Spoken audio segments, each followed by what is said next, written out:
This video is for you if you want more calm and structure in your week without feeling rushed or overwhelmed. It's time to slow down, reset, and realign. This is your Friday Hybrid Productivity Reset.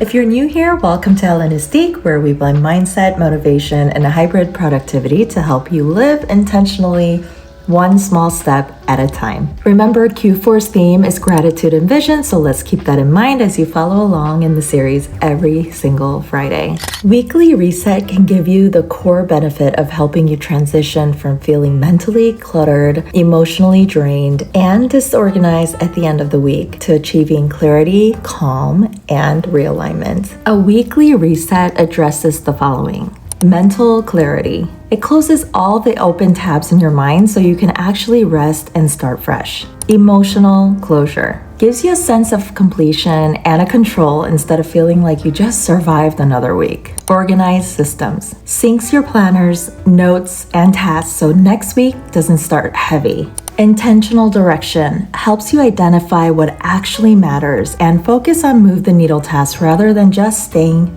busy. The ultimate benefit is creating that clean slate feeling where you can rest fully and start the new week feeling capable and centered rather than reactive and overwhelmed. Let's talk less and go step by step as we reset for a more organized and effective new week. Feel free to come back to this video week after week during your reset. Okay, now let's go straight to it. So I have two planners. Again, it's my personal and my Sterling Ink A5. And first thing I do is I go on here and we are going to set this up together. All right, just a quick flip. Okay, we are here and we are trying to set up the new week. And I will be using these three colors this week to signify family, self-development, and work. Actionable steps. The first thing I'm doing right now is time blocking. I'm filling in all the committed schedules and events of the week. Tip here, use different colors to time block. And as I'm doing that, I'm also blocking out my working hours and other workable hours. This is also a good time to include any habits or routines you want to keep up with. In my case, I already have a habit tracker on my personal binder, so I'm just going to skip that.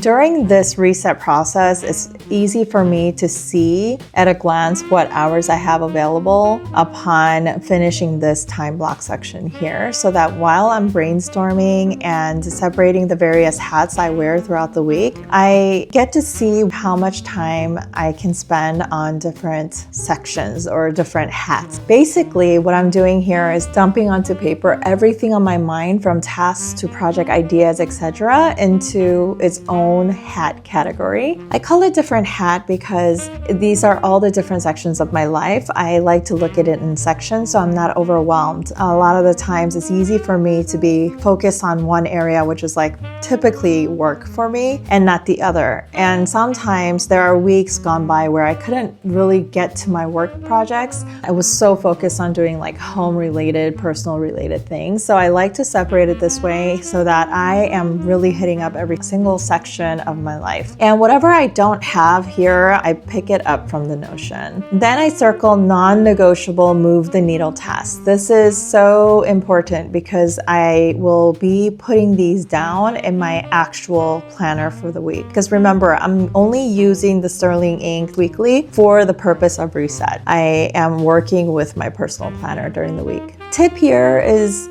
keep it to 1, 2, 3 in each of these hat categories at the max, because it can get really, really overwhelming. Remember, we're here to make progress, taking small steps each day towards our dream life. It is not about do it all today or this week and totally burnt out the next.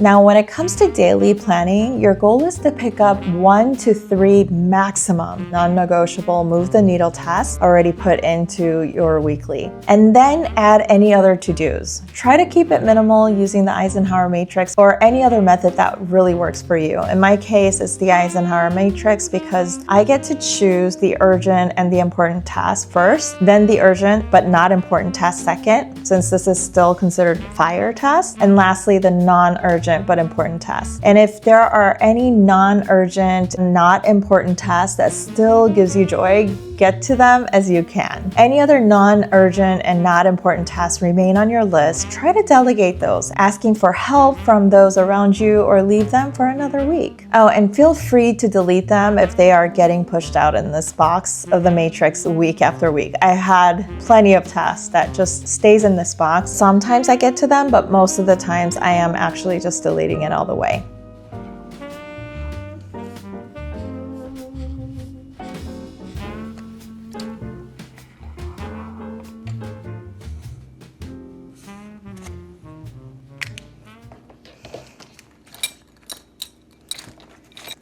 All right, you guys, that's it. This is everything that I do. So I have my setup here. These are all the tools that I needed. I needed a ruler and a notebook where I can look at my time and kind of organize my thoughts in terms of what I'm able to handle and what I can't. I know I have in my work, I have a bunch of projects going on. I really need to focus on finishing strong. And so I wanted to not put too much there so that I'm able to really focus in on that. And then in terms of the brand, I want to start scripting ahead. Typically what I do right now for our YouTube videos is it comes to me as I'm learning or I'm discovering my own productivity, like what is working, what is not working. What I want to do going forward is I have so many different ideas for our YouTube channel. I want to start going forward with just being ahead of the game instead of being reactive. So that's another area that I want to focus on the following week. And then on the self-development side, I really got this down to science where I'm able to read and I'm able to learn Japanese in the car as I'm driving around. As you guys can see, like in my schedule, I have a lot of those gray areas where I am running around with the kiddos. I forgot about this one. And all those gray areas, I'm actually utilizing it as my self-development time slots so that I can read my audiobook while I'm on my way to pick up my kid. And then on the way back, my daughter and I are learning Japanese together. So we are sharing that. So that's why I have 2 separated slots where I am doing self-development tasks. And we're picking up so much Japanese from that. It's really fun.